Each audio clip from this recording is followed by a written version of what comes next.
Nagsisimula ang kwento sa Royal Capital ng Paluma, kung saan ang ilang demi-humans ay naglalagay ng mga kahon sa kargamento. Isang lalaki ang nagmamadali sa kanila, kundi ay pagtatampalin niya sila ng husto. Dumating ang isang mangangalakal na may pangalang Ban-Azza at nagpasalamat sa kanila sa pagpuno ng lahat ng mga kahon ng kargamento niya. Binayaran niya sila sa kanilang trabaho at hiniling na maghintay sa loob ng hotel at tamasahin ng pagkain bago dumating ang isa pang kargamento niya. Iniisip ng iba pang mangangalakal na kakaiba siya dahil nagbibigay siya ng pera sa mga demi-human na itinuturing na mga mabababang tao sa mundong ito. Sinabi ni Ban-Azza na karapat-dapat nilang tanggapin ang pera dahil sa kanilang pagpupunyagi. Nagpasalamat ang pinuno sa kanya at napagpasyahan nilang pumunta sa hotel upang kumain bago dumating ang ibang kargamento. Habang sila ay umalis, tinawag siya ng iba pang mangangalakal na hipokrito na pantay na trinatong tao at demi-human. Isang santo ng kaharian ang bumati sa kanya at ipinaalam na kanilang isinumpa siya bilang isang kandidato na bayani. Sinabi sa kanya ng santo na malapit nang sumalakay ang isang madilim na armadong puwersa sa kanilang kaharian at kanilang isinoman ng mga bayani mula sa ibang mundo upang tulungan sila sa labang ito. Sinabi ni Ban-Azza na hindi siya isang bayani kundi isang simpleng mangangalakal na namumuhay ng payapa sa kanyang mundo. Hindi sila naniniwala sa kanya at hiniling na ilagay ang kanyang kamay sa mahiwagang bola ng kristal upang masukat ang kanyang kapangyarihan sa mahika. Sa paniniwala nila, ang mga bayani na isinoman mula sa ibang mundo ay tumatanggap ng mga biyayang mula sa mga Diyos, at ang kanilang kapangyarihan ay napakalaki na hindi kaya ng ordinaryong tao na makuha ito sa simpleng pagsasanay lamang. Inilagay ni Ban-Azza ang kanyang kamay sa bola, at lumitaw ang kanyang mga estadistika sa mahika. Ngunit nagulat ang lahat sa pagtingin sa mga estadistika at napagtanto na ang bayani ay hindi pinagpala ng banal na paghahayag, dahil ang mga ito ay mga estadistika ng isang lubos na ordinaryong tao. Sinabi ni Ban-Azza na ito ay inaasahan na, dahil sinabi na niya sa kanila na siya ay isang mangangalakal. Hindi makapaniwala ang iba pang mga santo na ang bayani ay isinoman na may pinakamababang kasanayan ng antas isa at nagtataka kung ano ang nagkamali sa sinaunang panawag ng espiritu. Bigla, isa sa mga summoner ay tumanggap ng banal na paghahayag mula sa mga Diyos, at bawat isa sa kanyang mga kasanayan sa antas isang ay naging 999 na puntos. Napagtanto nila na ito ang lalaking bayani na kanilang hinihintay at humiling na iligtas ang kanilang bansa sa kanyang napakalaking mahika. Hiniling ni Ban-Azza na ipadala siya pabalik sa kanyang lumang mundo, dahil hindi niya gusto na manatili rito, ngunit hindi pinansin ng mga tao at iniwan siya mag-isa, naglalakad sa loob ng kastilyo. Sa simula, hindi siya naniniwala na siya ay nasa ibang mundo, ngunit sa kanya niralisa na kailangan niyang makipagtagpo sa hari upang linawin ang kanyang mga alinlangan. Humiling siya sa hari, at ibinunyag ng kanyang tagataguyod na siya ay isinomen sa mundo na ito sa pamamagitan ng isang pinto na matagal nang sarado at hindi na maaaring buksan muli. Napagtanto si Ban-Azza at nagtataka kung paano siya makakabalik sa kanyang mundo, ngunit ibinunyag ng tagataguyod na ang kanyang mundo ay kulang sa sapat na kapangyarihan ng mana, na ginagamit upang buksan ang isang bagong pinto. Binigyan siya ng pahintulot na manirahan sa kanilang mundo at inalok siyang lugar sa kagubatan ng De La Visa, ngunit may kondisyon na hindi niya sasabihin sa sino man ang pagkakamali na kanilang nagawa. Sa daan, tinanong niya ang demi-human, na siyang nagdadala sa kanya, tungkol sa mundo na ito, at ibinunyag ng demi-human na ipinag-utos sa kanya na huwag magsalita sa kanya hanggang sa ilipat siya sa kagubatan. Iniisip ni Ban-Azza na ang demi-human ay isang alipin tulad sa kanyang mundo, ngunit nagtawanan ito sa pag-amin na walang ganoong bagay sa mundo na ito. Sa katunayan, ang lahat ng mga tao at demi-humans ay nakatira ng magkasama sa mundo na ito. Nakarating sila sa kagubatan ng De La Visa, at ibinigay sa kanya ng demi-human ang isang walang hanggang bag na sinabi ng hari na ibigay kay Ban-Azza. Natutuwa si Ban-Azza na makita ang walang hanggang bag sa mundong ito rin, at ibinunyag ng demi-human na mayroon itong lahat ng kinakailangang bagay sa loob, kabilang ang pera at pagkain. Nagpa siya ang demi-human na umalis sa lugar at inalok si Ban-Azza ng payo na umalis sa kagubatan sa lalong madaling panahon, kung nais niyang mabuhay ng matagal. Binuksan niya ang bag at natutuwa na gumana ito, tulad sa kanyang mundo. Tiningnan niya ang mga estadistika at ang mga bagay na kanyang natanggap bilang regalo mula sa hari. Nagpa siya siyang kunin ng isang espada sakaling may emerhensya, ngunit nagulat nang makita ang ilang slime na lumitaw sa likuran nila. Iniisip niya na ang mga slime ay mga mababang nilalang at hindi siya susugod sa kanya, ngunit pinatay niya ang mga ito ng kanyang espada matapos subukang mag-merge sa kanyang katawan. Bigla, lumitaw ang mga estadistika at ibinunyag na siya ay naka-level up mula sa antas 1 hanggang antas 2. Hindi makapaniwala si Banaza sa kanyang paningin dahil sinabihan siya na ang pinakamataas na antas sa mundo na ito ay antas isa lamang. Ipinalabas sa kanya ng estadistika ang kanyang antas 2 na kapangyarihan at ang mga kasanayan na may mga puntos, ngunit nagtataka siya sa simbolo ng walang hanggang at nagtatanong kung ano ito. Bigla, naunawaan niya na nakakuha siya ng bagong kasanayan na magagamit niya upang makipag-usap sa sistema. Hindi makapaniwala si Banaza na nakakuha siya ng napakaraming mahika sa pamamagitan ng pagpatay sa mga mababang slime, ngunit nagpa siyang pumunta sa kagubatan upang hanapin ang isang ligtas na lugar kung saan niya maaaring protektahan ang kanyang sarili. Binalaan siya ng sistema na huwag gawin ito sapagkat ang kagubatan ng De La Visa ay nabubuo ng mataas na konsentrasyon ng Malicium. Tinanong si Banaza tungkol dito, at ibinunyag ng sistema na ang Malicium ay isang pangkalahatang tawag para sa likido o gas na inilabas at inidisperse ng mga demonyo na nagdudulot ng pinsala sa humanoid na mga lahi.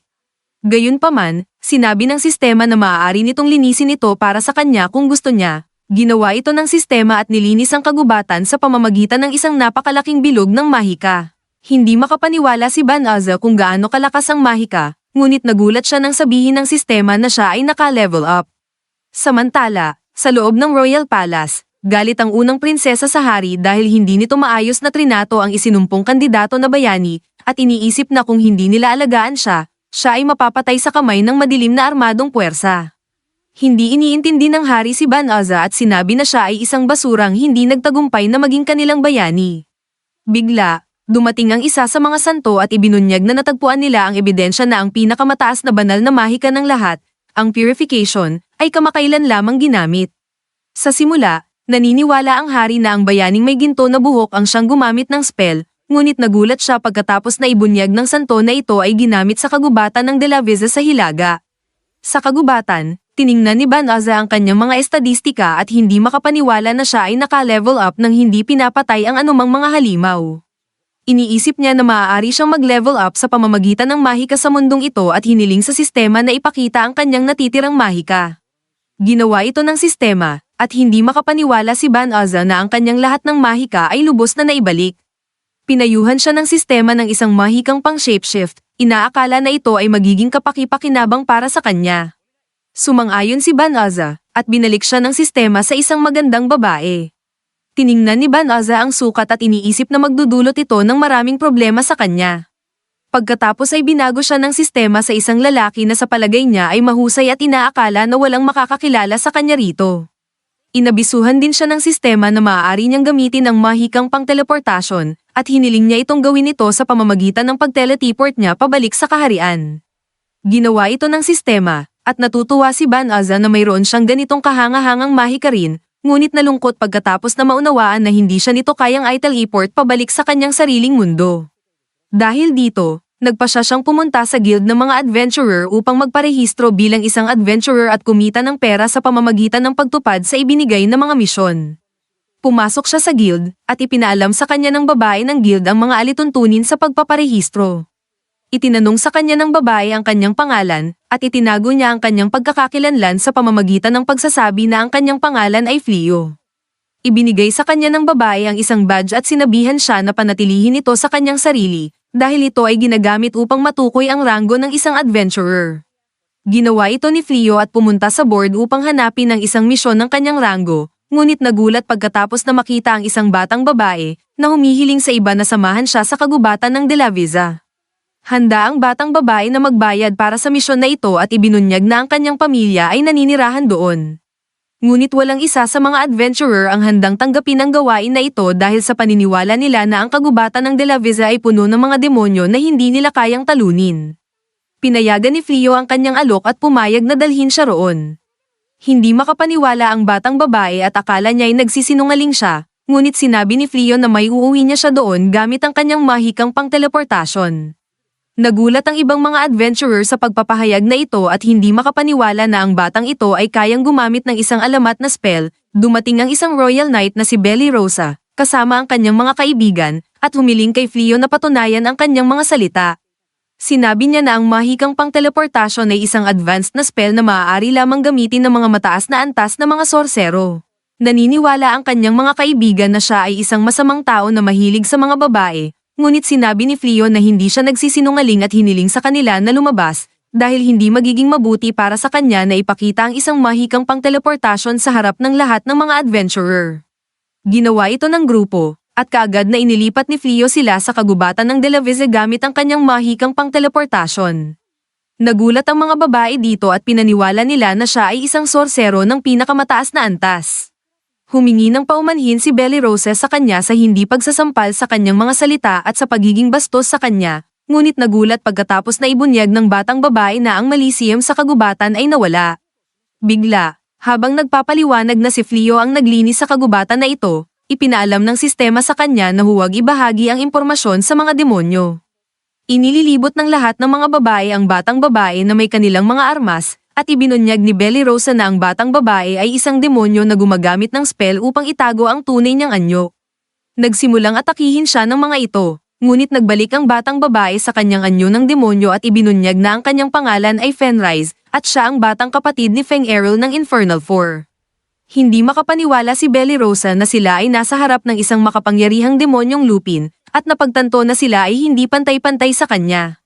Kaagad na nagpaputok si Fenrise ng kanyang Maliseum sa kanila, at bumagsak ang lahat ng mga babae bago nila ito masugpo, ngunit nagulat siya na ang kanyang Maliseum ay walang epekto kay Fleo.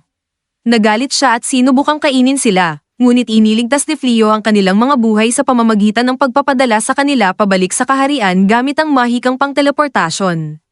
Pagkatapos, nagpasya siyang labanan siya mag-isa at nagpahayag na gagamitin niya ang lahat ng kanyang mahikang spells upang talunin siya. Sinubukan ni Fenry pigilan siya, pero hindi siya papayag.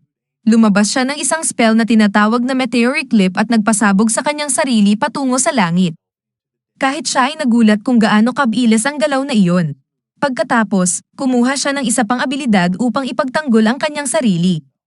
Si Fen ay hindi rin nagpapahuli, nagsimulang magteleportasyon upang iwasan ang whirlwind ni Fleo, ngunit hindi naglalaro si Fleo. Sinuntok niya siya ng gravitational spell upang patigilin. Si Fenry ay totoong nagulat sa lakas ng lalaking ito. Si Fleo ay nagmamadali, pinag-aaralan lahat ng kanyang mga spell upang hanapin ang isa na makakapigil sa kanya. Ang kanyang sistema ay nagmumungkahi na gamitin niya ang subjugation magic, na sa kasaysayan ay umaalipin sa target at pinapayagan si Fleo na kontrolin sila. Ayaw gamitin ni Fleo ang ganitong klaseng magic, ngunit tumatakbo na ang oras dahil malapit nang makatakas si Fenry. Patuloy siyang nangangabog ng mga spell sa kanya, ngunit patuloy na ina-override ni Fleo ang mga ito gamit ang kanyang sistema. Tanging oras na lang bago siya makatakas, kaya patuloy na pinipilit ng sistema si Fleo na gamitin ang subjugation magic, ngunit tinatanggihan ni Fleo ang ideya dahil bago pa lamang siya sa mundong ito at hindi niya nais dalhin ang uri ng korupsyon mula sa kanyang dating mundo. Sa wakas, bigla na lamang, inamin ni Fenry na wala siyang magic upang makatakas at diretsyong sinabihan si Fleo na tapusin ang kanyang buhay. Tinanggihan ni Fleo na gawin iyon dahil ipinaliwanag niya na hindi siya interesado sa pakikidigma mula sa simula pa lamang. Nabigla si Fenry nang palayain siya ni Fleo. Ipinaalam niya sa kanya na siya ay isang mandirigmang demonyo, laging nag-aalitan sa mga tao, ngunit hindi nag-aalala si Fleo kung tao man o demonyo siya. Hindi niya gusto na pumatay ng isang taong sumuko na. Napabilib si Fenry sa kanyang kabaitan at nagbalik siya sa anyong tao, iniwan ang kanyang anyong halimaw. Inalok ni Fleo na payagan siyang umalis, ngunit gusto niyang pangako niya na hindi na siya gagalaw laban sa mga tao. Binusisi niya ang kanyang walang hanggang bag para sa ilang damit para sa kanya, ngunit pagod na siya mula sa paggamit ng kanyang magic at nakatulog. Sa gabing iyon, tiningnan ni Fleo ang lahat ng iba't ibang uri ng magic na kanyang mayroon. Nagtataka siya kung bakit nahihirapan ang mga tao na maniwala na kayang niyang mag-teleport at kung bakit ang kanyang magic ay sobrang lakas. Nagising si Fenry at nagtataka kung paano siya natalo kahit resistant siya sa magic. Napagtanto niyang binigyan siya ni Fleo ng lunas habang siya ay nakatulog at binanggit na karamihan ng tao ay tiyak na pinatay siya at kinatay, ngunit hindi siya ni Fleo. Kaya nangako siyang hindi na siya lalaban sa mga tao muli, at dahil sa kakaibang lakas na ipinakita ni Fleo, nagpasya siyang kilalanin siya bilang kanyang Panginoon. Sumumpa siyang ialay ang kanyang buhay upang magbalik ng kagandahang loob, ngunit sinabi ni Fleo na okay lang. Hindi siya aatras, diretsyong nag-aalok na maging alipin niya, walang kondisyon. Hindi sang-ayon si Fleo sa buhay na may alipin, ngunit itinatag niya na kung hindi niya magagawa ang paglilingkod sa kanya, wala nang natitira upang mabuhay para rito. Hininto ni Fleo siya at sa wakas ay pumayag na payagan siyang sumama. Sa huli, Ibinubuhos ni Fleo ang lahat ng detalye tungkol sa kung paano siya na-summon at nabigo na maging isang bayani dahil wala siyang anumang kakayahan. Ipapakita niya sa kanya ang kanyang tunay na anyo at aminin na wala siyang kaalam-alam kung ano ang susunod na gagawin. Sigurado siyang pagsisisihan siya ng babae sa pagsumunod sa kanya, ngunit ipinaliwanag niya na ang kanyang lahi ay nabubuhay lamang para sa isa na kanilang kinikilala bilang kanilang Panginoon, anuman ang kanyang pinagmulan o kung saan siya galing. Sumumpa siyang manatiling tapat sa kanya sa lahat ng oras. Muling sumang-ayon si Fleo na hayaan siyang sumama sa kanya at hindi na masaya pa siya. Sa kastilyo, labis na nadismaya ang hari nang marinig niya na mismong ang gintong bayani ay winalang-bahala ang mga tropa na siyang pinamumunuan niya na linipol. Ipinapalagay ng bayaning ito ang mga sundalo, sinasabi na sila ay nagulat at pinapangako na ginawa niya ang lahat ng kanyang makakaya upang iligtas sila. Lumisan siya, ngunit nagtaludtod ng lahat ang isa pang sundalo sa hari. Lumabas na ang bayaning ito ay nasa likuran lang ng hukbo buong oras, pagkatapos ay tumakas habang ang lahat ay nakikipaglaban, at nagkaroon siya ng kapal ng mukha na sisihin ang lahat ng iba para sa pagkatalo. Mukhang totoo ang masama, at ilan sa mga tropa ay nagsisimula ng kinamumuhian ang bayani. Kapag mag-isa siya, galit na galit ang bayani dahil wala pang pag-unlad ang anumang kakayahan niya kahit pa isang buong buwang pagsasanay. Kaya noong oras na iyon, dumating ang kanyang lingkod na si Suya upang batiin siya. Ang taong ito ay tunay na isang palabas na tao, na nagsasabing sumama siya para mapasaya siya sa pera ng kastilyo. Kinabukasan, nagpa siya si Fleo na magpunta sa guild ng mga manlalakbay upang kumita ng pera, ngunit hindi siya makapaniwala na tinatawag siyang Panginoon ni Fenry. May isang mga ngalakal na nagkamali sa kanila na mag-asawa, kaya naisip ni Fleo na mas madali sigurong maglakbay ng magkasama kung magpakunwari silang mag-asawa sa halip na magtataka ang mga tao. Masayang pumayag si Fenry na maging asawa niya dahil pangarap niya ang magkaroon ng malakas na asawa. Sinubukan ni Fleo na ipaalala sa kanya na nagpapanggap lang sila, ngunit masyado ng huli, tinatawag na niya itong mahal. Sa guild ng mga manlalakbay, may sariling adventure tag si Fenry, at nang makita ni Fenry si Fleo na may mga parehong aksesorya, naalala niya ang seremonya ng kasal ng kanyang lahi na Lupin, kanilang nilulunok ang mga buto ng mga huli nilang pinatay. Swerte para sa ating binata, nasira ang kanyang iniisip bago pa man niya maipaliwanag ang kanyang iniisip dahil humingi ng pangalan si receptionist ng guild para kay Fen. Si Fenry ay sasabihin ng may pagmamalaki ang kanyang tunay na pangalan, ngunit pinutol ni Fleo ang kanyang sasabihin at nagparehistro sa kanya bilang Ray. Kaya diretso niyang sinabi kay Ray na kailangan na niyang magsimula ng mabuhay bilang tao at gumamit ng peking pangalan mula ngayon. At sa puntong iyon, ipinaanunsyo sa guild na may mga nakakalokong mga gawain upang pigilan ang mga psycho na mga oso na makapasok sa lungsod. Lahat ng manlalakbay ay takot na takot dahil ang mga psycho na mga oso ang mga Samira sa hukbo ng bayani. Emergency ito, kaya kahit sino ay maaaring tanggapin ang gawain, at sa ganitong sitwasyon, ang guild ay nagbabayad ng 10 beses na karaniwang halaga kada oso upang magbigay inspirasyon sa sinuman na kumilos. Mukhang napakalaking kita ng gawain na ito, ngunit hindi sigurado si Fleo kung kaya niyang harapin ito.